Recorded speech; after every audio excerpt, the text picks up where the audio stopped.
ओम शांति।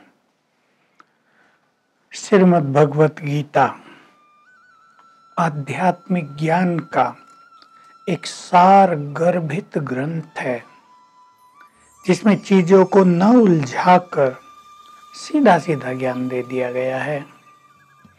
आत्मा का ज्ञान दूसरे अध्याय में, पहले अध्याय में केवल सेनाओं में कौन कौन महारथी खड़े हैं दोनों ओर, उसका वर्णन है।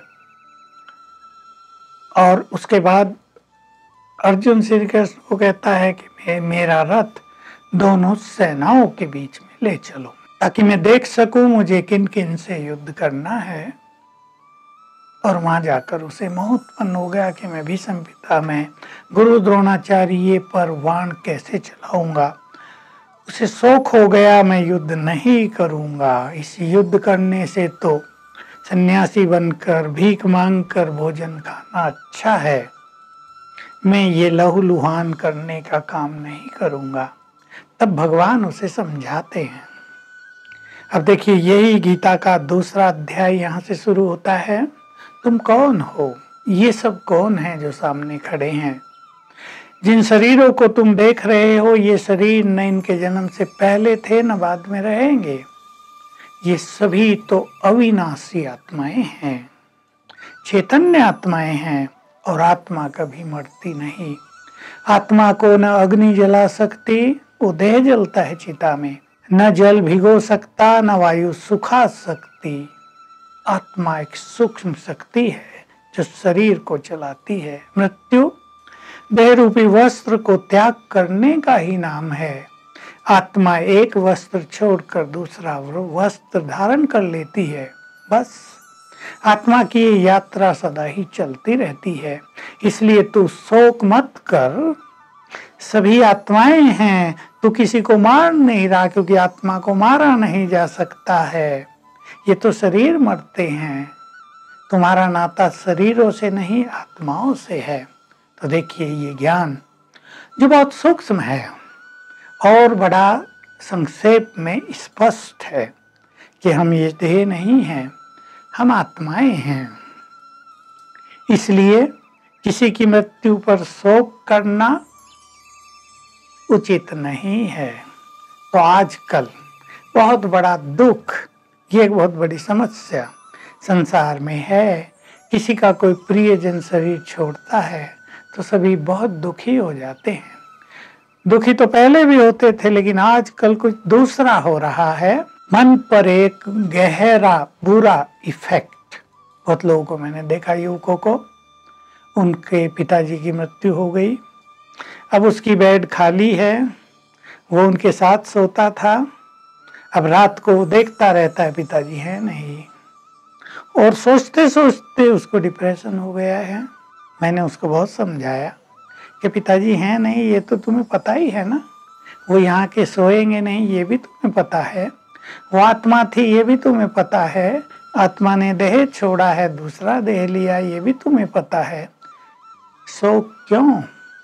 शोक छोड़ो, उसका एक और इफेक्ट डिप्रेशन। उसकी खुशी जा रही है, कुछ भी काम न करूं ऐसी इच्छा हो रही है, नींद की प्रॉब्लम हो रही है। ये समस्याएं आजकल चारों ओर बहुत ही ज़्यादा हो रही हैं। जैसे कोरोना से अचानक बहुतों की मृत्यु हो रही है, हमारे भारत में कम, लेकिन और वेस्टर्न वर्ल्ड में कितना इसका भयानक स्वरूप है। वहाँ शोक का माहौल है। यदि वहाँ के वाइब्रेशंस को आप कैच करें तो उनमें अशांति, दुख, शोक, डिप्रेशन, लोनली फीलिंग, ये सब मिलेगा। अगर आत्मज्ञान मनुष्य को हो, अगर वो आत्मिक स्वरूप में स्थित रहे, अगर उसे आभास रहे तुम आत्मा हो, ये देह नहीं है, ये देह छूट रहे, आत्मा तो अजर अमर अविनाशी है। और देह छोड़ने वाले को भी ये स्मृति हो कि मैं आत्मा हूँ, ये रोग मेरे शरीर को है, मुझे नहीं। मैं तो चैतन्य हूँ, अमर हूँ। मैं आत्मा कभी नहीं मरती, मैं तो चेतन ज्योति हूँ। ये वायरस आदि शरीर को इफेक्ट करता है, मुझे नहीं। अगर मनुष्य इस स्मृति में आ जाए तो रोगी को रोग के दुख की फीलिंग ही नहीं होगी। और उसको यदि देह छोड़ना है तो वो सहज भाव से देह छोड़ेगा। ये वस्त्र है, उतार दिया, दूसरा मिल जाएगा। परंतु आज ये हो रहा होगा और ये हो रहा है। मैं आपको श्योरिटी से कह सकता हूँ कि देह छोड़ने वाले बहुत कष्ट के साथ, मोहग्रसित होकर, चिंताओं और पीड़ाओं के साथ देह छोड़ रहे हैं। ऐसे में क्या होता है, उन्हें शरीर जल्दी नहीं मिलता, भटक जाती है आत्मा। और आजकल उनको जलाया भी नहीं जा रहा। जो उनका अंतिम संस्कार होता है, जिस धर्म की जो प्रथा है, कहीं कहीं उसका भी पालन नहीं किया जा रहा है। और ये पालन करने क्यों जरूरी है, ये आम व्यक्ति नहीं जानता। जब आत्मा देखती है ऊपर कि शरीर अब खत्म हो गया, तब प्रस्थान करती है दूसरे जन्म के लिए, नहीं तो मोह उसे वहीं भटकाता रहता है। तो ये स्थिति आज बन रही है कि बहुत सारी आत्माएं हमारे ऊपर स्पेस में भटकने लगी हैं, उनकी बैड एनर्जी नीचे आ रही है। अगर आत्मज्ञान मनुष्य को हो, ये गीता का आत्मज्ञान जो रियल रूहानियत है, जो रियल स्पिरिचुअलिटी है, इस ज्ञान से मनुष्य का मन बहुत तृप्त रहेगा। जो कुछ हो रहा है वो उसे स्वीकार कर लेगा। और हम आपको अनुभव से कह सकते हैं, यदि कोई व्यक्ति आत्मा का अभ्यास करे, आत्मा के स्वरूप पर स्थित होने की थोड़ी थोड़ी भी प्रैक्टिस करे, तो उसको पीड़ा भी फील नहीं होगी, उसे पेन की फीलिंग नहीं होगी। ये हम में से लाखों लोगों का अनुभव है जो राजयोग का अभ्यास करते हैं, क्योंकि हमारे यहाँ भी ये सत्य गीता ज्ञान दिया जाता है। और केवल दिया नहीं जाता, हम उसकी बहुत बहुत बहुत प्रैक्टिस कर रहे हैं। दूसरे अध्याय में जो आत्मज्ञान है, इसकी हम बहुत प्रैक्टिस कर रहे हैं। मैं आत्मा हूँ चमकती ज्योति, ये मेरा शरीर है। आत्मा तो ज्योति स्वरूप है और ये मेरा शरीर है। तो डिटैच होने की जब हम प्रैक्टिस कर रहे हैं, तो आत्मा धीरे धीरे देह से डिटैच होने लगती है। फिर देह की कोई भी पीड़ा आत्मा को, मन बुद्धि को पीड़ित नहीं करती है। एक बहुत बड़ी प्राप्ति सबको हो जाएगी। और जब दूसरों की मृत्यु हो रही, सगे संबंधियों की मृत्यु हो रही, किसी के फादर की मृत्यु हो रही, किसी के भाई की, किसी की बहन की, अपने प्रियजनों की मृत्यु पर शोक नहीं होगा, खुशी नहीं चली जाएगी। ठीक है, थोड़ा बहुत तो शोक हो जाता है, लेकिन ये फीलिंग रहेगी कि आत्मा तो अजर अमर अविनाशी है। आत्मा ने ये शरीर छोड़ा, कारण चाहे कुछ भी बना हो, शरीर छोड़ा, दूसरा वस्त्र धारण करेगी। इस आत्मा ने शरीर छोड़ा, वो भी दूसरा वस्त्र धारण करेगी।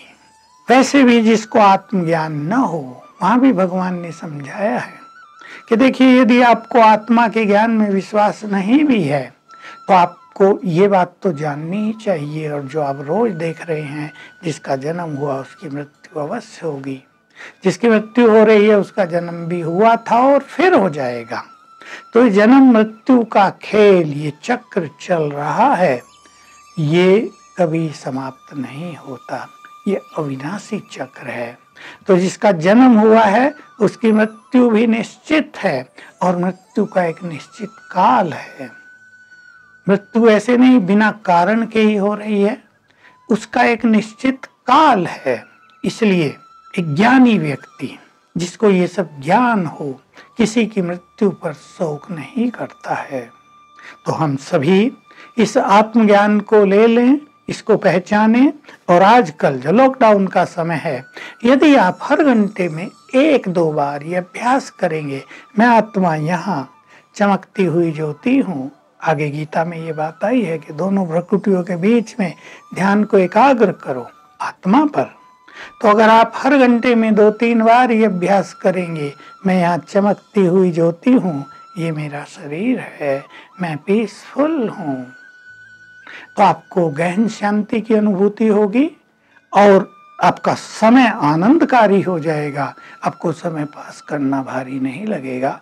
तो बहुत सुंदर अनुभूति होगी। इसको आप करके अवश्य देखें। ओम शांति।